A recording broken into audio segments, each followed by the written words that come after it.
Bonjour à tous, j'espère que vous allez bien. Alors pour ceux qui ne me connaissent pas, je suis Patricia Sevrin, je suis thérapeute dans tout ce qui est sophrologie, hypnose, EMDR, de la luxoponcture aussi, qui est de l'acupuncture sans aiguille, et je suis accompagnatrice en mieux-être spirituel, donc avec des ateliers que je fais parfois sur la chaîne Le Grand Changement et qui permet de développer son magnétisme, la médiumnité et guérir ses blessures d'âme, les 5 blessures d'âme dont on parle beaucoup. Mais aujourd'hui, je voulais vous parler plus précisément du stress. On est tous impactés par plus ou moins de stress dans notre vie. Et comme je l'ai déjà dit dans certaines vidéos que j'ai fait sur les émotions, puisque c'est quand même un petit peu ma spécialité, eh bien, plus on est stressé et plus on est euh, sensible aux maladies, plus on est vraiment, comment dire, susceptible d'avoir une maladie, qu'elle soit grave ou pas, d'attraper la grippe ou pas, le Covid ou pas, ou d'autres maladies plus importantes. Donc en 1960, il y a deux Américains, Thomas Holmes et Richard Rao, qui ont créé ce qu'ils ont appelé l'échelle d'ajustement social.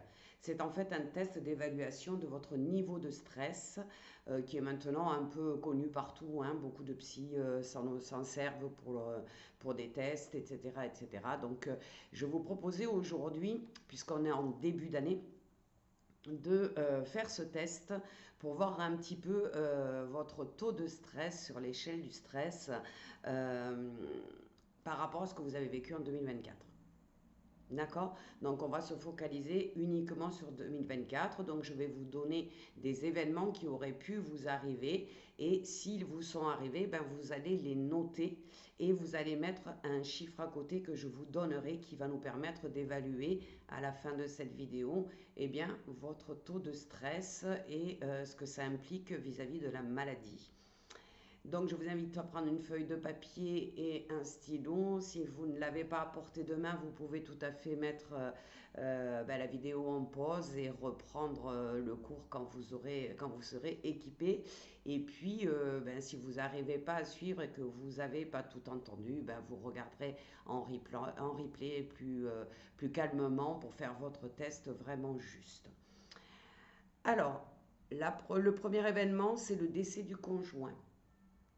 Donc là, on va mettre le chiffre 100 en face de cet événement parce qu'il est vraiment impactant. Ensuite, vous avez un divorce. Le chiffre est 73. Une séparation. À ce moment-là, le chiffre est à 65. Un séjour en prison pour vous ou pour quelqu'un de très proche de vous, ça sera 63. Pour un accident ou une maladie grave qui serait survenue, on est toujours en 2024, hein, on est bien d'accord, on aura 53. Un mariage ou un début d'une nouvelle relation. Eh bien oui, ça apporte du stress intense quand même, puisque ça sera 50. Un licenciement, ce sera 47. Une réconciliation avec son conjoint ou son partenaire, peu importe, hein, ou sa conjointe ou sa partenaire, bien évidemment. On mettra 45. Un départ en retraite, c'est un 45 aussi. Un problème de santé d'un membre de votre famille, ça sera 44. Une grossesse, ça sera 40. Des difficultés d'ordre sexuel, et oui, ça arrive, ça sera 39. Ajout d'un nouveau membre dans la famille, que ça soit évidemment une naissance, comme un gendre, comme une belle-fille, etc., etc. Quelqu'un qui s'ajoute à la famille, donc ça sera 44.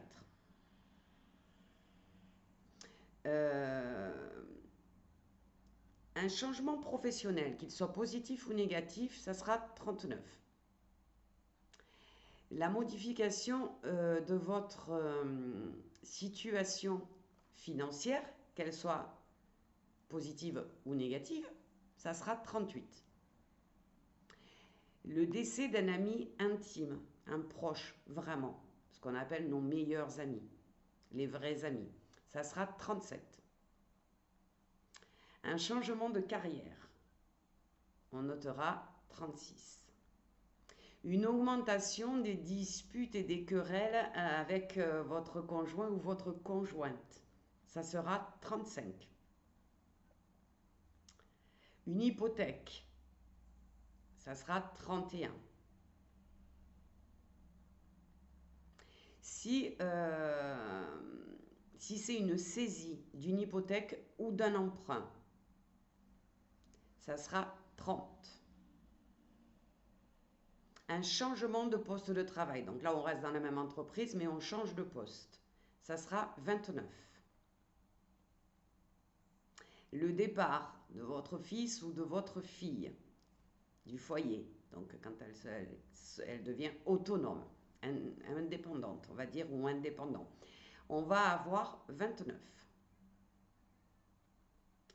Des difficultés rencontrées avec les beaux-parents, la belle famille, on aura 29. Le succès personnel important, c'est-à-dire une promotion, ça peut être, alors au niveau personnel, ça peut être aussi la réalisation d'un projet qu'on avait depuis longtemps, ça peut être une rencontre aussi, hein. Euh, on va parler vraiment d'un succès qui vous est personnel à vous. Donc on va mettre 28. Le début ou un arrêt de l'activité professionnelle de votre compagnon ou compagne, ça sera 26. Un début ou une fin d'études, donc ça peut être une formation impactante dans votre travail, ça peut être aussi le début ou la fin des études d'un enfant ou de votre conjoint. À ce moment-là, c'est 26. Une modification de vos conditions de vie, ce qui peut être une perte de salaire, ça peut être un déménagement, ça peut être quelque chose qui en fait modifie les conditions de vie que vous avez actuelles.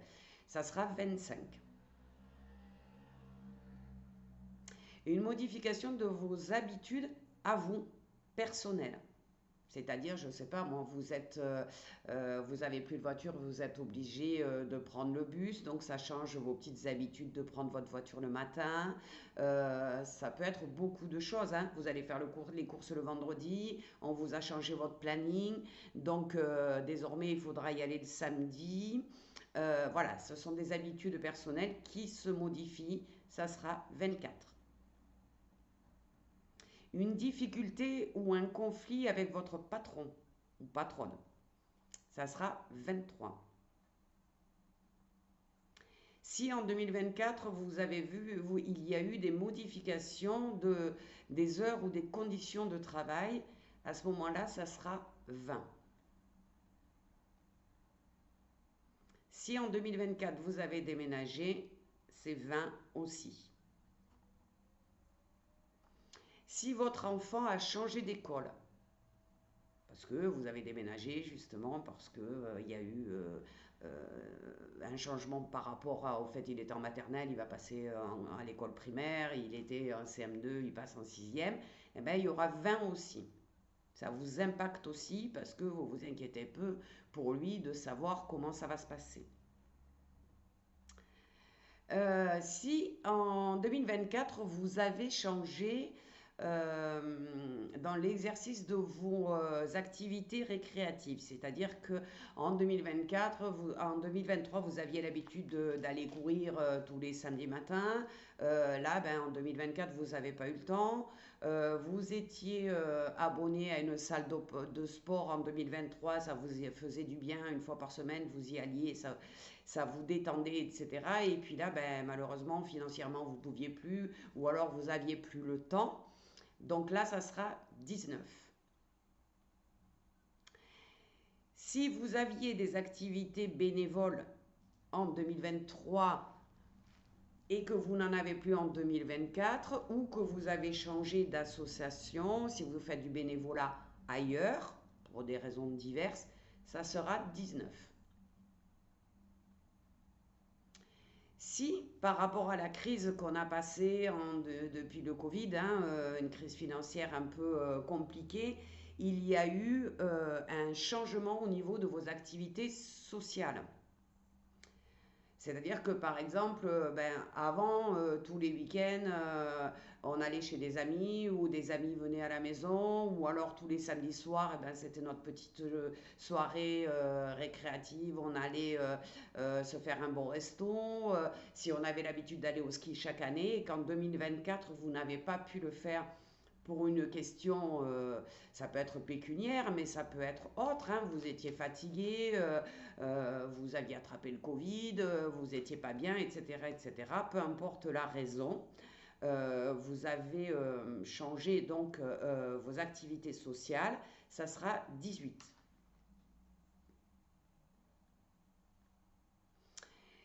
Si vous avez eu un changement dans vos habitudes de sommeil. Alors, il arrive dans certaines sociétés où on fait les 3-8, ou alors des sociétés où on va nous basculer, par exemple, de nuit. Je parle aux infirmières, les aides-soignantes, mais ça peut être dans plein de travail différents, hein, dans les usines, etc. Vous étiez habitué à travailler la journée. Là, on vous demande de travailler en 2024 sur peut-être pas toutes les nuits, mais plus de nuits, ou inversement, vous étiez habitué à travailler de nuit, ça vous arrangeait, vous étiez rodé comme ça et on vous demande de passer de jour, eh bien, votre sommeil va être perturbé. Donc, on mettra 16. S'il y a aussi un changement dans le nombre des réunions familiales, alors ça a beaucoup existé en 2023 et 2024 par rapport au Covid. Je sais qu'il y a des gens qui sont un peu inquiets de faire venir papy, mamie au repas alors qu'on est nombreux, qu'on est en pleine Noël, tombe toujours au moment des grippes et du Covid éventuellement qui reste persistant. Voilà, si du coup vous n'avez pas fait les fêtes familiales aussi souvent et avec tout le monde en fin de compte, ça sera un 15. Si en 2024, vous avez souhaité perdre du poids ou en prendre, pourquoi pas, donc vous avez modifié vos habitudes alimentaires, peut-être juste pour votre, ni pour mincir ou grossir, tout simplement parce que vous avez souhaité manger ben, peut-être plus sain, tout simplement, de manger un peu plus bio ou d'arrêter le café, des choses comme ça, eh bien ça sera 15. Si vous avez dû organiser des vacances ou un voyage, vous mettrez 13. Si les fêtes de fin d'année cette année ont été ben, peut-être moins agréables, peut-être moins faciles, peut-être dans un lieu différent, peut-être avec des gens qui se sont greffés différents. En tout cas, si votre Noël 2024 a été différent du 2023, pour n'importe quelle cause, vous mettrez 12. Si vous avez fait une infraction mineure en 2024 à la loi, hein, vous avez pris une contravention, que vous êtes stationné là où il ne fallait pas, vous avez ben, dépassé la vitesse autorisée, des choses comme ça qui sont mineures, hein, mais qui vous ont quand même malgré tout contrarié, parce qu'on est toujours contrarié de payer pour ça, vous mettrez 11. D'accord? Donc, quand vous êtes arrivé là, vous allez faire ben, le total de tous les événements qui se sont passés et vous allez compter les chiffres et voir le total. Je m'excuse, mon ordinateur veut s'éteindre, donc je le rallume avant qu'on soit coupé. Alors, vous faites ça tranquillement, vous pouvez mettre stop sur la vidéo. Moi, je ne vais pas attendre que tout le monde prenne sa calculette et qu'il fasse l'addition de tous les chiffres qu'il a sur sa feuille. Donc, je vais vous donner le résultat. Si le total est inférieur à 150, vous avez un niveau de stress accumulé qui est modéré. Donc vous commencez forcément l'année 2025 dans de meilleures conditions. Et puisqu'on parle de maladie, vos risques de contracter une maladie sont d'environ 30% dans l'année. Quand je parle de maladie, ce n'est pas forcément des maladies graves, hein, on est bien d'accord, mais ce sont des maladies que vous n'auriez pas attrapées si vous aviez eu encore moins de stress que ça. Si votre total est entre 150 et 300, vous commencez à avoir un niveau de stress accumulé qui est élevé. Donc vos risques de contracter une maladie en 2025 sont environ de 50%.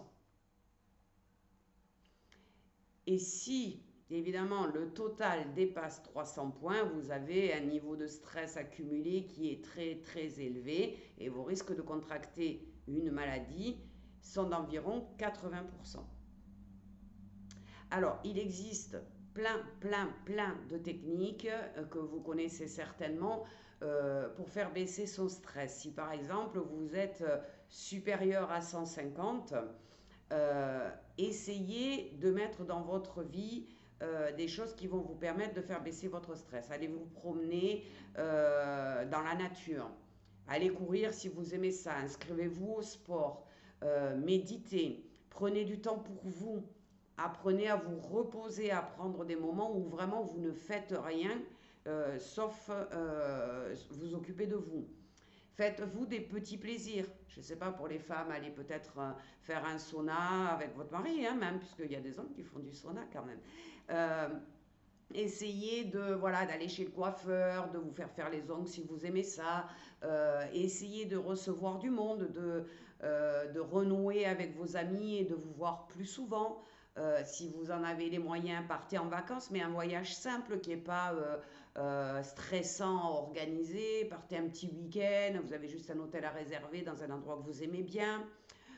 Faites des choses que vous aimez bien pour faire baisser votre taux de stress.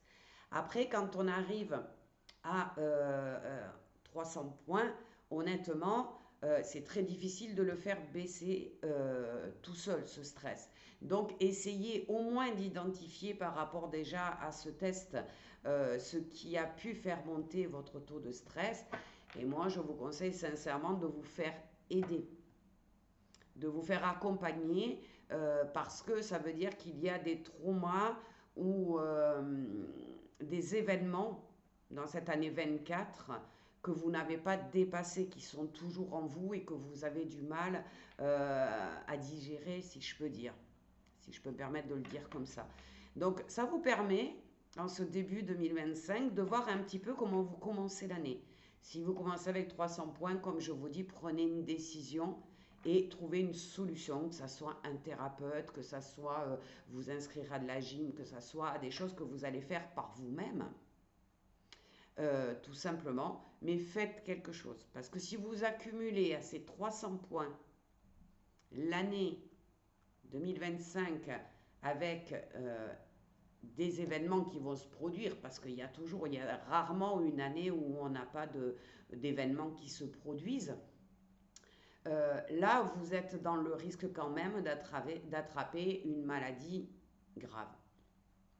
Donc on peut éviter ça, hein. Donc on peut éviter, bien sûr il y a le transgénérationnel, vous allez me dire l'hérédité, bien évidemment, je suis bien d'accord avec vous, il y a une sorte de destin quelque part aussi, mais en tout cas il y a énormément de gens, je pense qu'il y en a bien 50% qui attrapent tout ce qui est cancer, qui développent, pardon, ce qui est cancer ou qui attrapent des virus, etc. Euh, Parce qu'ils ont un corps qui est sans arrêt stressé et donc un système immunitaire défaillant. Et le corps va vous parler, vous le savez, c'est pas quelque chose que je vous apprends, on le sait, quand on tombe malade, quand on se foule une cheville, quand on se casse une jambe, quand on a un accident, c'est que la vie nous dit stop, il y a quelque chose qui ne va pas dans ta vie, il faut que tu le règles. Donc j'espère que grâce à ce test, vous allez prendre conscience que vous devez prendre soin de vous et vraiment vous occuper de votre trop-plein de stress parce qu'il impacte votre vie et la vie de tous ceux qui vous entourent, de tous vos proches. Donc c'est très important. Donc j'espère que ça vous aura convenu, que vous aurez aimé ce petit test, même s'il ne vous donne pas des bons résultats, ce que je n'espère pas, mais que ça vous aura apporté une prise de conscience. Si déjà vous avez pris conscience qu'il était temps pour vous de prendre soin de vous, eh bien je crois que cette vidéo ne sera pas inutile. Donc je vais vous souhaiter à toutes et à tous une excellente soirée. Et n'hésitez pas à regarder et à refaire ce test régulièrement afin de voir si vous avez réussi à avancer un petit peu dans votre vie. Je vous dis à très bientôt pour une autre vidéo.